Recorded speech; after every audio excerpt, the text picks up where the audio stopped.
Sad to say this, but when 7731 North Knox Court blew up in February, neighbors were not shocked. The owners were an elderly mother and her son, hoarders with code violations dating back to 2009. The utilities had been cut off in 2018 before the house then caught fire in 2021. Yet the son, Dwayne Doyle, kept living there until he accidentally blew himself up 3 months ago. A neighbor's security camera shows the explosion. The moment 7731 Knox Court delivered its final insult to neighbors. Krista, what has this explosion done to your life? I'm devastated. I've been essentially frozen in time. Krista Depke is the next-door neighbor left homeless by the explosion. She'd like to go back in time, when she says the city could have done so much more for her and the man who died in the blast, 51-year-old Dwayne Doyle. In 2019, the city tells the problem solvers it did its first abatement in 25 years, cleaning up 7731 North Knox Court without even trying to bill the Doyle family. But the city did not put a lien on the property in 2019, which could have led to foreclosure before the home caught fire in 2021. That's when the city deemed the house uninhabitable, 10 months before it finally blew up in 2022. There have been so many opportunities for them to intervene, and so many pleas for help.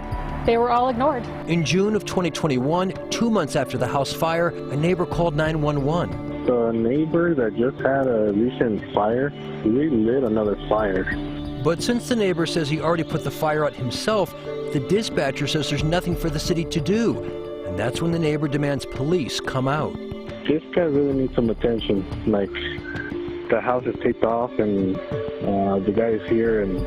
The report does not show if police ever made contact. In August of 2021, now 4 months after the fire, the city did a second cleanup because the hoarding continued. Then, in October 2021, another neighbor calls 911. They are living in a house that they already caught on fire 6 months ago, and now they're reliving in the house that's deemed uninhabitable, but now they got another fire going. Police notes about Dwayne Doyle simply say, having him move on. But the call notes also mention a propane torch. And then, February 15th, 2022, 1 week before the explosion, a different neighbor calls 911. I've been boarded up for a year now or so. I don't think anybody should be living there. He's just like a caveman that comes in and out of there. A cop showed up, but the neighbor tells the problem solvers the officer never entered the condemned house to confront Dwayne. Call notes simply say, no contact at residence. Arrest him for trespassing? Maybe if he was in jail, he wouldn't be dead. Manny Garcia says neighbors tried warning city leaders. Doyle was still living there. The police came by, code enforcement would come by. Yet Doyle was never arrested for trespassing after the fire, despite their red sticker with the words, danger, uninhabitable. Following the explosion, neighbors told police they had seen Doyle bring multiple propane tanks of varying sizes into the home. Crime scene photos obtained by the problem solvers show several propane tanks lying in the debris. I couldn't have told you the degree of destruction that could have happened, but I knew that something bad was going to happen. And now that it has, neighbors still can't get city leaders to talk with them. I just want to know when this is going to be taken care of. This is from a city council meeting a month after the explosion. We have contacted the city of Westminster over as many years as I've been here to do something about these homeowners. 2 weeks later, neighbors went back to city council. And it's been 4 years that we have been trying and desperately asking for the city's help. Brenda Garcia's parents live on the other side of the explosion site from Crissa. The home now empty while it undergoes a massive asbestos cleanup.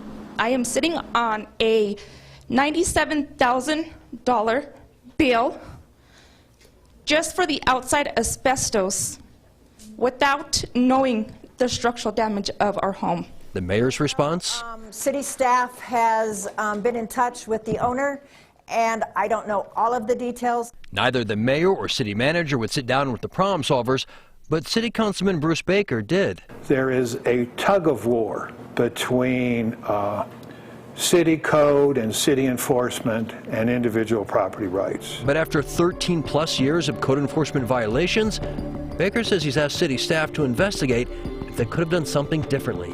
You bet I'd like to know, because we want to run a better city, and letting something like this go on and on and on is not running a better city. In a statement, the City of Westminster tells the problem solvers the city is limited in its ability to tell a homeowner how they should manage their private property, including issuing a trespass notice without the homeowner's consent. But Fox 31 legal analyst George Brockler says that ignores one obvious fact. It seems incomprehensible to me that the government that declared the home uninhabitable and put up a nice little sign that uses the word unlawful wouldn't back up that word with some sort of action. In the end, someone lost their life, people lost their home. The path of destruction in the neighborhood is unfathomable. The city claims it didn't have, quote, sufficient evidence to cite Dwayne for ignoring the building code sign, and that only the homeowner, meaning Dwayne's mother, could have pressed charges for criminal trespassing. Now, the property was finally scheduled to be auctioned off tomorrow, but for the third time it's been delayed. It turns out the house was supposed to be auctioned off last December, but for some reason that auction was delayed until March. And then, of course, you have to remember the house blew up in February, which delayed that March auction until what was supposed to be tomorrow. Again, now it's been delayed. Now it's set to be auctioned off June 16th. Just looking at all the debris over there, it's been 3 months now. Who is responsible for hauling away all the debris from the blast? Neighbors have asked that question a million times. The city says a reverse mortgage company is coordinating cleanup, but neighbors have seen almost no progress in 3 months. The Colorado Department of Health and Environment has to approve the contractor, since we're dealing with a ton of asbestos here, and we're told the property owner should be submitting its application for cleanup any day.